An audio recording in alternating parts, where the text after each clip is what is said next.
Systemic स्टॅकवर तुमचे स्वागत आहे. माझं नाव आसावरी बापट आहे.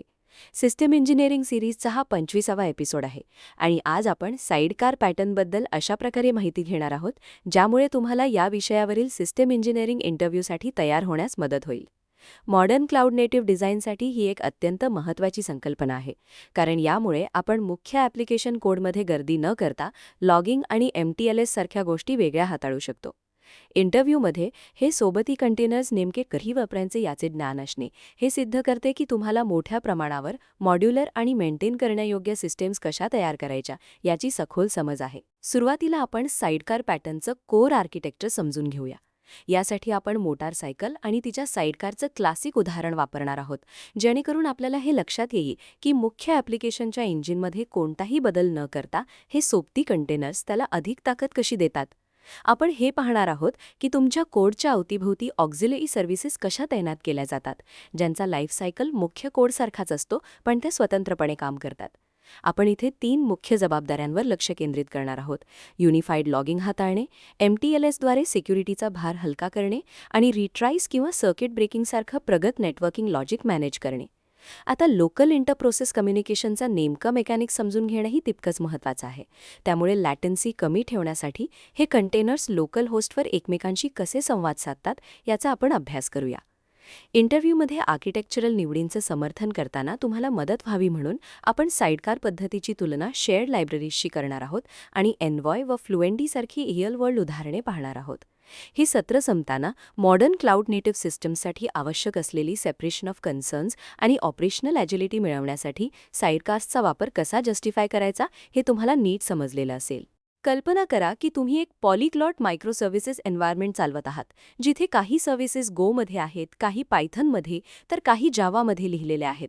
आता तुम्हाला या सर्व सर्व्हिसेसमध्ये MTLS, स्ट्रक्चर्ड लॉगिंग आणि सर्किट ब्रेकिंगसारख्या गोष्टी अगदी सारख्याच पद्धतीने लागू करायच्या आहेत.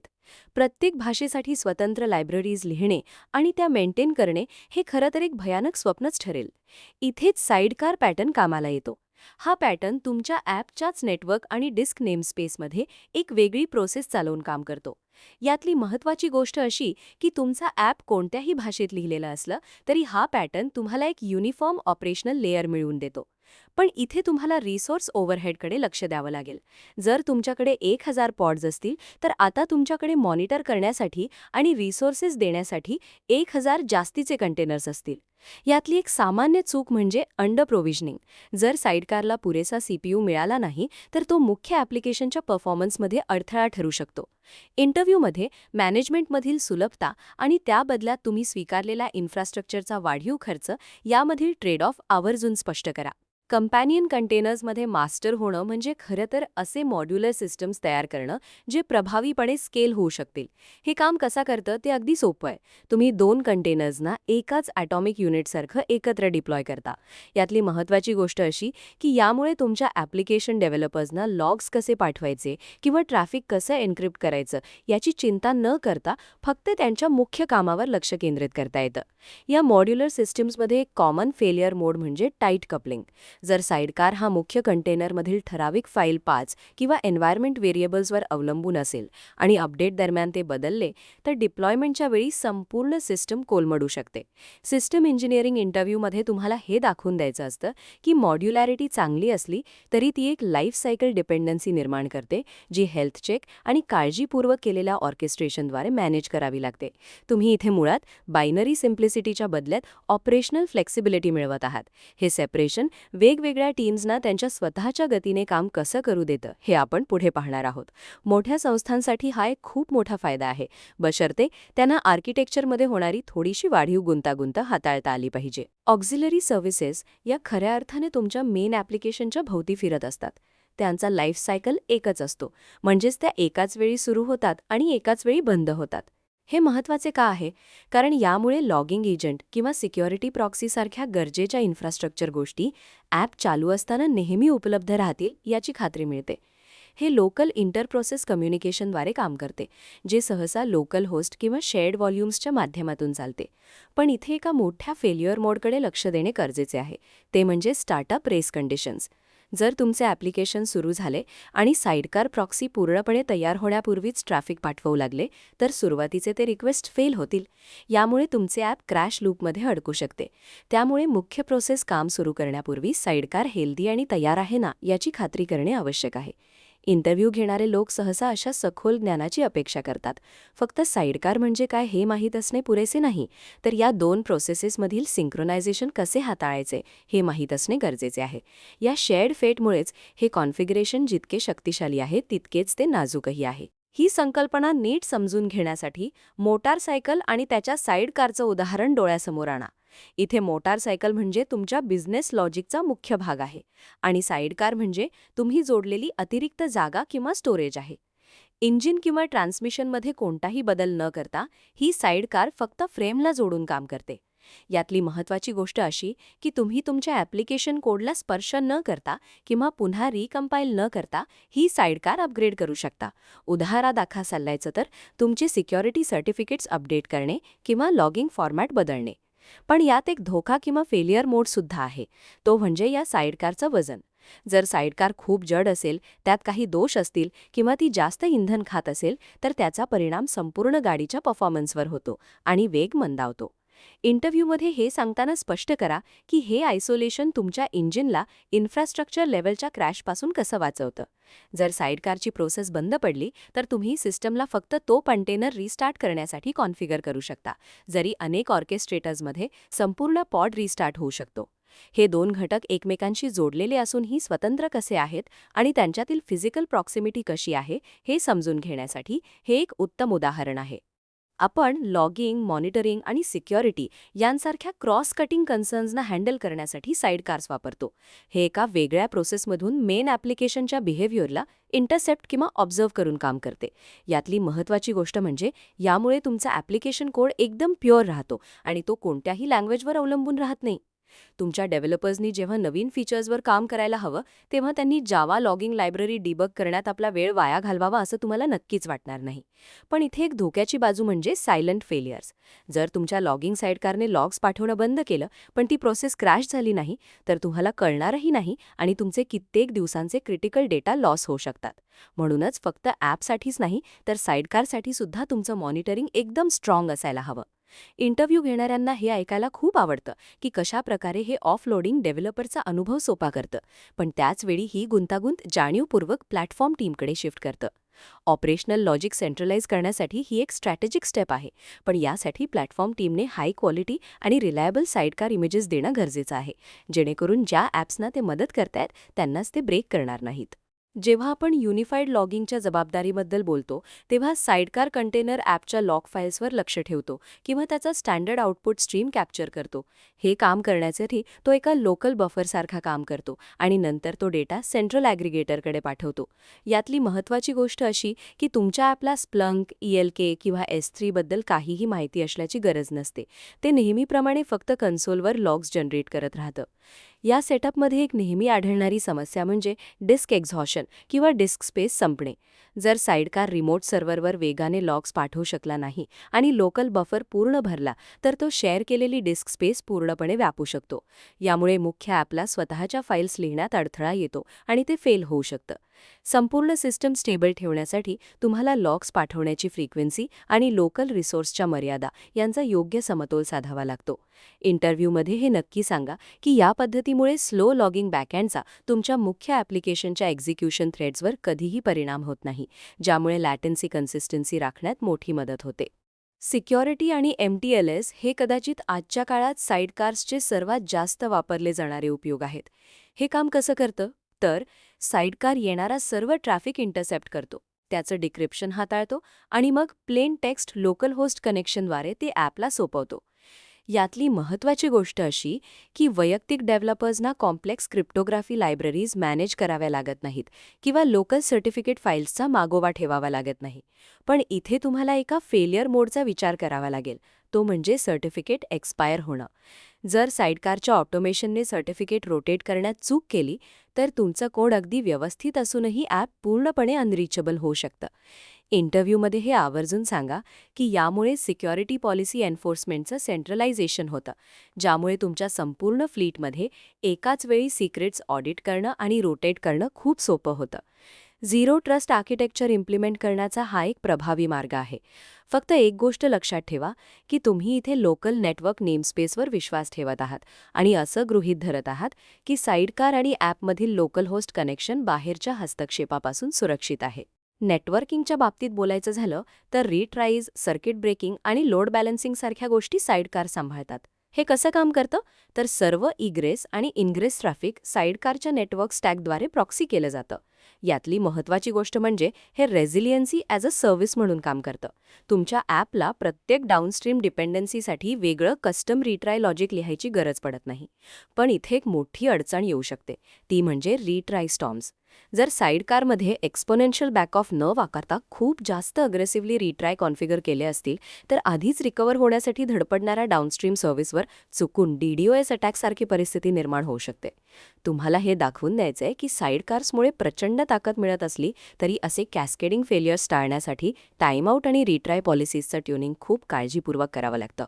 इंटरव्ह्युअर्सना हे पाहायचं असतं की तुम्ही फक्त एका इंडिव्हिज्युअल सर्व्हिसचा विचार न करता संपूर्ण सिस्टीमच्या एकत्रित बिहेवियरचा विचार करू शकता का. हे नेटवर्कला अधिक स्मार्ट बनवण्याबद्दल आहे, पण ती स्मार्टनेस नीट मॅनेज करावी लागते, जेणेकरून आउटेजच्या वेळी तीच डोकेदुखी ठरू नये. ॲप आणि साइडकारमधला संवाद लोकल इंटरप्रोसेस कम्युनिकेशनद्वारे होतो, ज्यासाठी लोकल होस्ट किंवा शेअर्ड व्हॉल्यूम्सचा वापर केला जातो. हे शक्य होतं कारण कुबरनेटीज पॉड किंवा तत्सम होस्ट ॲब्स्ट्रॅक्शनमध्ये ते एकाच नेटवर्क स्टॅकचा वापर करतात. इथे महत्त्वाची गोष्ट म्हणजे यातली लॅटन्सी खूपच कमी असते, साधारणपणे 1 मिलीसेकंडपेक्षाही कमी. त्यामुळे या एक्स्ट्रा हॉपचा परफॉर्मन्सवर फारसा परिणाम होत नाही. पण इथे पोर्ट कोलिजनच्या शक्यतेवर लक्ष ठेवणं गरजेचं आहे. जर तुमचा साइडकार आणि तुमचं मेन ॲप्लिकेशन चुकून लोकल होस्टवर एकाच पोर्टला बाइंड करण्याचा प्रयत्न करत असतील तर त्यापैकी एक सुरू होणार नाही. इंटरव्ह्यूमध्ये तुम्ही हे स्पष्ट केलं पाहिजे की IPC जरी फास्ट असलं तरी तो एक एक्स्ट्रा हॉप आहे आणि तुमच्या टोटल लॅटन्सी बजेटमध्ये त्याचा विचार व्हायला हवा. जर तुम्ही 10 मिलीसेकंड SLA असलेली सिस्टीम बनवत असाल तर ऑप्टिमायझेशन न केल्यास साइडकार त्यातला मोठा हिस्सा खाऊन टाकू शकतो. हे एक प्रकारे आठवण करून देतं की कोणतंही आर्किटेक्चरल ॲब्स्ट्रॅक्शन पूर्णपणे फ्री नसतं. प्रत्येक लेयरची काही ना काही किंमत मोजावीच लागते. ह्या पॅटर्नमुळे कामाची विभागणी अगदी स्पष्टपणे होते, ज्याला आपण सेपरेशन ऑफ कन्सर्न्स म्हणतो. यामुळे होतं असं की डेव्हलपर्स पूर्णपणे बिझनेस फीचर्स बनवण्यावर लक्ष केंद्रित करू शकतात, तर दुसरीकडे SREs आणि प्लॅटफॉर्म इंजिनियर्स साइडकार कॉन्फिगरेशन सांभाळू शकतात. इन्फ्रास्ट्रक्चर आणि ॲप्लिकेशनचे रिलीज सायकल्स एकमेकांपासून वेगळे केल्यामुळे हे शक्य होतं. याचा सर्वात मोठा फायदा म्हणजे समजा तुम्हाला एखादा क्रिटिकल सिक्युरिटी पॅच लागू करायचा असेल तर तो तुम्ही तुमच्या डिप्लॉयमेंट पाईपलाईनमध्ये फक्त साइडकार इमेज अपडेट करून एकाच वेळी 500 वेगवेगळ्या सर्व्हिसेसना देऊ शकता. पण इथे एक गोष्ट लक्षात ठेवायला हवी, ती म्हणजे व्हर्जन मिसमॅचमुळे येणारे प्रॉब्लेम्स. जर साइडकारला एखादा विशिष्ट लॉग फॉर्मॅट किंवा API व्हर्जन हवं असेल जे ॲपने अजून अपडेट केलेलं नाही तर प्रोडक्शनमध्ये एरर्स येऊ शकतात. त्यामुळे रोलिंग अपडेट्स दरम्यान काही बिघडू नये म्हणून ॲप आणि साइडकारमधले कॉन्ट्रॅक्ट्स नीट डिफाईन केलेले आणि बॅकवर्ड्स कम्पॅटेबल असणं गरजेचं आहे. डिझाईन इंटरव्ह्यूमध्ये हे आवर्जून सांगा की अशा प्रकारच्या विभागणीमुळेच मोठ्या संस्थांना त्यांचे ऑपरेशनल स्टँडर्ड स्केल करता येतात आणि तेही रोज नवनवीन फीचर्स देणाऱ्या प्रॉडक्ट टीम्सचा वेग कमी न करता. या पॅटर्नचं सर्वात उत्तम उदाहरण म्हणजे एन्व्हॉय प्रॉक्सी. इस्टिओसारख्या लोकप्रिय सर्व्हिस मेशेसमध्ये हे डेटा प्लेन साइडकार म्हणून काम करतं. हे महत्त्वाचं असण्याचं कारण असं की तुमच्या ॲप्लिकेशन कोडमध्ये एकही ओळ न बदलता हे तुम्हाला डीप ऑब्झर्वेबिलिटी आणि ट्रॅफिकवर बारीक नियंत्रण मिळवून देतं. पण यात तुम्हाला सहसा येणारी अडचण म्हणजे CPU आणि मेमरीचा ओव्हरहेड. कारण एन्व्हॉय राउटिंगचे नियम लावण्यासाठी आणि मेट्रिक्स गोळा करण्यासाठी प्रत्येक पॅकेट नीट तपासून पाहतं. त्यामुळे यात बऱ्यापैकी रिसोर्सेस खर्च होऊ शकतात. इंटरव्ह्यूमध्ये हे आवर्जून सांगा की एन्व्हॉय जरी खूप पॉवरफुल असलं तरी तुम्ही इथे चांगल्या व्हिजिबिलिटी आणि कंट्रोलच्या बदल्यात इन्फ्रास्ट्रक्चरचा खर्च वाढवत आहात. हा जास्तीचा ओव्हरहेड लक्षात घेऊन तुम्हाला तुमच्या पॉड्सचं सायझिंग नीट करावं लागेल, नाहीतर तुमच्या नोट्सची मेमरी संपून जाईल. हा एक क्लासिक आर्किटेक्चरल ट्रेड ऑफ आहे, जिथे तुम्ही हार्डवेअर खर्च करून ऑपरेशनल सोय विकत घेताय. मोठ्या स्केलवर हा व्यवहार सहसा फायद्याचाच असतो, पण तुम्हाला त्याबद्दल पूर्ण कल्पना असणं गरजेचं आहे. फ्लुएंट एजंट्स वापरणं हे आणखी एक उत्तम उदाहरण आहे. हे नेमकं कसं काम करतं तर हे लॉग फाईल्स स्क्रॅप करतं किंवा लोकल स्ट्रीम्स ऐकतं आणि मग त्यांना ELK किंवा स्प्लंक सारख्या सेंट्रल सिंककडे फॉरवर्ड करतं. इथे महत्त्वाची गोष्ट अशी की जेव्हा तुम्ही रिमोट सर्व्हरवर लॉग्स लिहिता तेव्हा स्लो नेटवर्क आयोमुळे तुमचं ॲप्लिकेशन ब्लॉक होण्यापासून हे वाचवतं. पण यात एक रिस्क किंवा फेल्युअर मोड असा आहे की रिस्टार्ट दरम्यान लॉग्स गहाळ होऊ शकतात. जर साईडकार क्रॅश झाला किंवा रिमोट सर्व्हरवर इंटरनल बफर फ्लश करण्यापूर्वीच पॉड इव्हेक्ट झाला तर ते लॉग्स कायमचे जातात. हे टाळण्यासाठी तुम्हाला अनेकदा पर्सिस्टंट व्हॉल्यूम्स किंवा अत्यंत रिलायबल फ्लश मेकॅनिझम्सची गरज पडते. तुमच्या सिस्टीमच्या टोकावर साईडकार्स कशाप्रकारे ऑपरेशनल कॉम्प्लेक्सिटी मॅनेज करतात याचं हे एक उत्तम उदाहरण आहे. जेव्हा तुम्ही इंटरव्ह्यूमध्ये हे स्पष्ट कराल तेव्हा या गोष्टीवर भर द्या की साईडकार हा तुमच्या उरलेल्या लॉगिंग इन्फ्रास्ट्रक्चरसाठी एका शॉक ॲब्झॉर्बरसारखं काम करतो, जो डेटा पाईपलाईनमधील फेल्युअर्सपासून ॲप्लिकेशनचं संरक्षण करतो. साईडकार्स आणि शेअर्ड लायब्ररीजमधली तुलना हा इंटरव्ह्यूमध्ये विचारला जाणारा एक अतिशय कॉमन प्रश्न आहे. शेअर्ड लायब्ररीजमध्ये लॅटन्सी सर्वात कमी असते, कारण तिथे इंटरप्रोसेस कम्युनिकेशनचा कोणताही अडथळा नसतो. पण यामुळे तुम्ही एका विशिष्ट प्रोग्रॅमिंग लँग्वेज आणि व्हर्जनमध्ये अडकून पडता. याउलट साईडकार्स हे लँग्वेज ॲग्नॉस्टिक सर्व्हिसेस देतात, जे पॉलिग्लोट एन्व्हायरमेंटसाठी खूप महत्त्वाचे ठरते, जिथे वेगवेगळ्या टीम्स वेगवेगळी टूल्स वापरत असतात. लायब्ररीजच्या बाबतीत सर्वात मोठी अडचण म्हणजे डिपेंडन्सी हेल, जिथे एक लायब्ररी अपडेट केली की तुमच्या ॲपमधील इतर अनेक गोष्टी बिघडू शकतात. साईडकास्टच्या बाबतीत मुख्य अडचण म्हणजे शेकडो किंवा हजारो एक्स्ट्रा कंटेनर्स चालवण्याचा आणि मॉनिटर करण्याचा ऑपरेशनल टॅक्स किंवा खर्च. आता साईडकार्समुळे मिळणारी चपळता आणि स्वातंत्र्य हे थोडी वाढलेली लॅटन्सी आणि रिसोर्स कॉस्टपेक्षा जास्त महत्त्वाचे आहे का याचा निर्णय तुम्हाला घ्यावा लागतो. याचे कोणतेही एकच बरोबर उत्तर नाही. कंपनीच्या विशिष्ट गरजा, जसे की त्यांची लँग्वेज डायव्हर्सिटी आणि स्केल लक्षात घेऊन तुम्ही या दोन पद्धतींची तुलना कशी करता हेच एका सिनियर कॅन्डिडेटकडून इंटरव्ह्यूअरला अपेक्षित असते. जेव्हा एखादा इंटरव्ह्यूअर तुम्हाला विचारतो की आपण साईडकार्स का वापरतो, तेव्हा त्यांना तुमच्याकडून ऑपरेशनल ॲजिलिटी आणि हेटेरोजेनियस एन्व्हायरमेंट्सबद्दल ऐकायचे असते. तुम्ही हे स्पष्ट करा की प्लॅटफॉर्म कशा प्रकारे काम करेल हे स्टँडर्डाइज करून आणि टीम्सना त्यांच्या ॲप्लिकेशनसाठी काय वापरायचे आहे हे निवडण्याचे स्वातंत्र्य देऊन हे मॉडेल काम करते. इथे महत्त्वाची गोष्ट ही आहे की यामुळे डेव्हलपमेंट आणि इन्फ्रास्ट्रक्चरमध्ये एक स्पष्ट आणि सुटसुटीत सीमा तयार होते. एक फेलियर मोड जो तुम्ही नक्कीच सांगायला हवा तो म्हणजे डिबगिंगमध्ये वाढणारी गुंतागुंत. जेव्हा एखादी रिक्वेस्ट फेल होते तेव्हा तुम्हाला हे शोधावे लागते की प्रॉब्लेम ॲपमध्ये आहे, प्रॉक्सी साईडकारमध्ये आहे की स्वतः नेटवर्कमध्ये आहे. यासाठी उत्तम ट्रेसिंग आणि ऑब्झर्वेबिलिटीची गरज असते. या पॅटर्नमधील मॉनिटरिंगच्या आव्हानांचा तुम्ही विचार केला आहे हे दाखवणे इंटरव्ह्यूअर्ससाठी एक खूप मोठा पॉझिटिव्ह सिग्नल असतो. यातून हे सिद्ध होते की तुम्ही फक्त ट्रेंड्स फॉलो करत नाही तर त्यासोबत येणाऱ्या मेंटेनन्सच्या जबाबदारीचीही तुम्हाला पूर्ण समज आहे. या मुद्द्याचा वापर करून तुम्ही चर्चेचा ओघ डिस्ट्रीब्युटेड ट्रेसिंगकडे वळवू शकता आणि हे सांगू शकता की हे ट्रेसिंग नीट चालण्यासाठी आवश्यक असलेले हेडर्स इंजेक्ट करण्यात साईडकार्स प्रत्यक्षात कशी मदत करू शकतात. तर आपण आता सविस्तर पाहिलं की साईडकार पॅटर्न तुमच्या मेन ॲप्लिकेशनसाठी एका सोबती कंटेनरसारखं कसं काम करतं. यामागचं लॉजिक एकदम साधं आहे. तुम्ही त्या कटकटीच्या क्रॉस कटिंग कन्सर्न्सची जबाबदारी दुसऱ्यावर सोपवता, जेणेकरून तुमचा बिझनेस कोड एकदम क्लीन राहील. आपण यातल्या 3 मुख्य जबाबदाऱ्या कव्हर केल्या: लॉग्सना सेंट्रल सिंक्सकडे पाठवणं, MTLSद्वारे सिक्युरिटी मॅनेज करणं आणि रिट्राईज किंवा सर्किट ब्रेकिंगसारखं रेझिलियंट नेटवर्किंग हाताळणं. हे दोन्ही प्रोसेस एकाच लाईफ सायकलमध्ये असतात आणि लोकल होस्टवर कम्युनिकेट करतात. त्यामुळे तुम्हाला लो लेटन्सी इंटरॅक्शन्स मिळतात आणि तुमच्या ॲपला मागच्या बाजूला चालणाऱ्या या गुंतागुंतीच्या प्लंबिंगची साधी कल्पनाही नसते. सिस्टम डिझाईन इंटरव्ह्यूमध्ये सेपरेशन ऑफ कन्सर्न्स जस्टिफाय करण्यासाठी ही तुमची सर्वात भारी चाल असू शकते.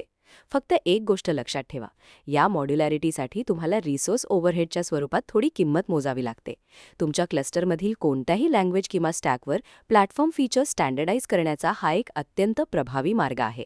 तर अशा प्रकारे आपण साईडकार पॅटर्नची माहिती पूर्ण केली आहे. जेव्हा तुम्ही सिस्टम डिझाईन इंटरव्ह्यूमध्ये या विषयावर बोलाल तेव्हा या पॅटर्नमुळे मिळणाऱ्या ऑपरेशनल अजिलिटीवर जास्त भर द्या. लॉगिंग, सिक्युरिटी आणि नेटवर्किंग या 3 मुख्य जबाबदाऱ्या दुसऱ्या कंटेनरवर सोपवल्यामुळे डेव्हलपमेंट टीम्सना वेगवेगळ्या प्रोग्रामिंग लँग्वेजेस वापरता येतात आणि त्यांना फक्त नवीन फीचर्सवर लक्ष केंद्रित करता येते. हे आवर्जून सांगा. खरं तर हे सगळं सेपरेशन ऑफ कन्सर्न्स कसं साध्य होतं याबद्दल आहे. तुम्हाला जर अशाच तांत्रिक गोष्टी सविस्तर समजून घ्यायच्या असतील तर नक्की सबस्क्राईब करा. पुढच्या एपिसोडमध्ये आपण सर्व्हिस मेश फंडामेंटल्सबद्दल बोलणार आहोत, ज्यामध्ये आपण त्याची गरज, मूळ संकल्पना आणि सर्व्हिस मेश म्हणजे नक्की काय यावर चर्चा करू.